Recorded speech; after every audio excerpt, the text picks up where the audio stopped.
Well, in order for us to build a successful architectural practice, we need to have a clear understanding of the mandate that we've been given by business. In other words, what are my areas of responsibility? Who am I accountable to? Where does my power and influence stretch to? And then that's to do with the mandate, and we're going to be covering that within this topic. So, within the architectural practice, we are given a particular mandate by business.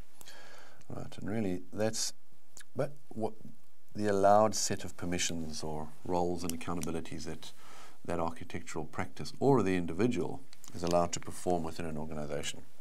So let's take a closer look at what we refer to as the mandate curve. And what this says is that as my mandate improves, I'll break that down a little further now, so my value improves to the organization. And there's various milestones that you would operate on as you kind of move up the mandate curve.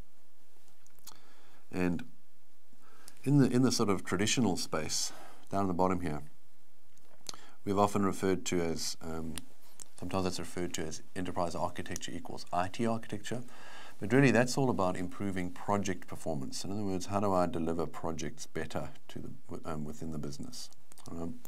As you move further up the curve, business might see enterprise architecture as enterprise-wide IT architecture, which means it's broader than just one particular project. Which means this is more, well, how do I improve portfolio, right, or program performance? And that might also mean enterprise-wide IT architecture. They sometimes tend to be quite IT-driven down at this space, and it's a very specific IT focus.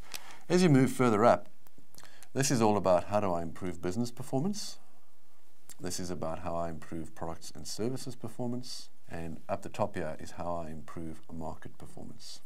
So you can see that as I travel up this curve, my architectural practice is given more scope to operate within, and the value increases more within the business context.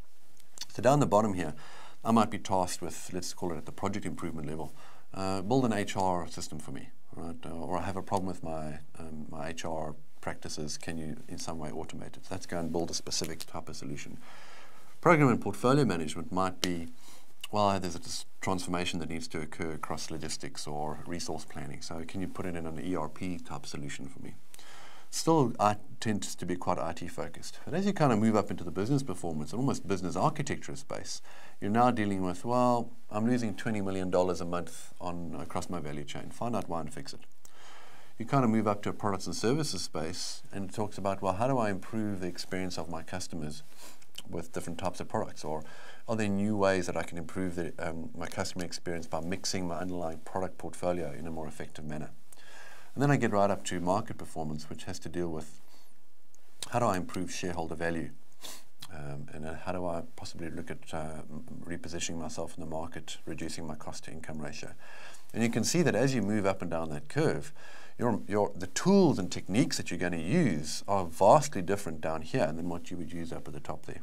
So building a practice is extremely, has a strong dependency upon where the business sees you operating across this curve. Right, so let's take a closer look at some of the outputs or the artifacts that would be delivered across this mandate curve, just to give you a sense of what the business is expecting you to deliver. So if we kind of look at this bottom section here, sometimes we refer to that as the business improvement space, because it's all about looking at techniques to improve business through the project structure. Right?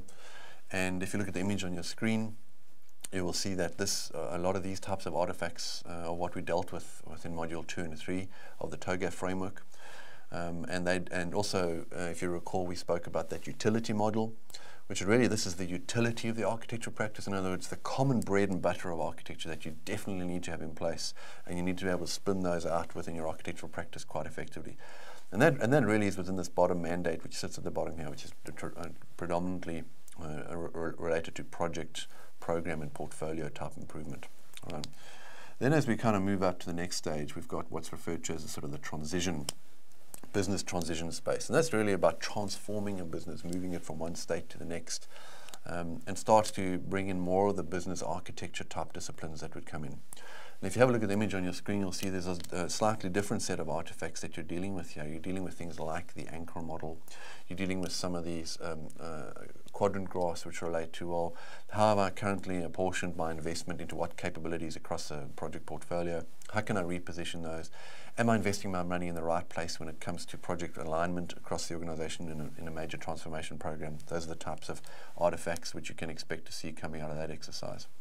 And finally, kind of sitting right at the top here is we have the sort of enterprise planning or business planning and performance type phase, which is all about optimizing how you release products and services to market and your market position. And if you look at the image on your screen here, you can see the types of artifacts that would come out of there, and that's all about things like cross-functional capabilities. It's about things like looking at all of your strategic scenarios and doing things like business architecture to show the strategic planners, well, what would the business look like for each of those types of strategic scenarios? It may look at aspects like, well, how do we roll out a global type business? And let's say we build infrastructure within a first world bank. How will that infrastructure work on a third world country? I mean, it would be too expensive for them. And you can kind of overlay countries across things like cost to income ratio, those types of outputs that you can deliver. So you're helping with that decision-making process. And really you can kind of see, looking across the spectrum of those images, you can actually see, well, they vary quite a bit. And so too will your skills need to vary to be able to operate in each of those different domains. So really that's the mandate curve.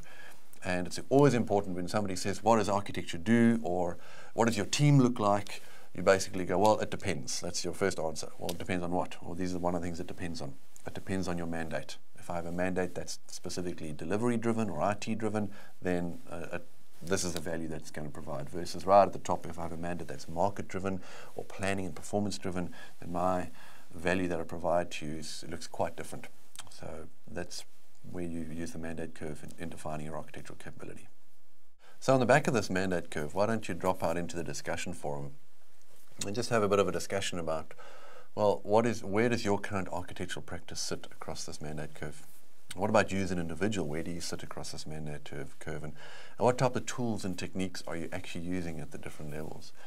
And also just be wary of the fact that when a lot of people like to label themselves as sitting at the top there, and we sometimes find a lot of IT people do that because they think they do IT strategy. This is not the IT strategy space. This is an actual changing the market position of the organization. Just think carefully around how you'd position yourself there and have a discussion with your peers around some of the tools and techniques that you've found helpful.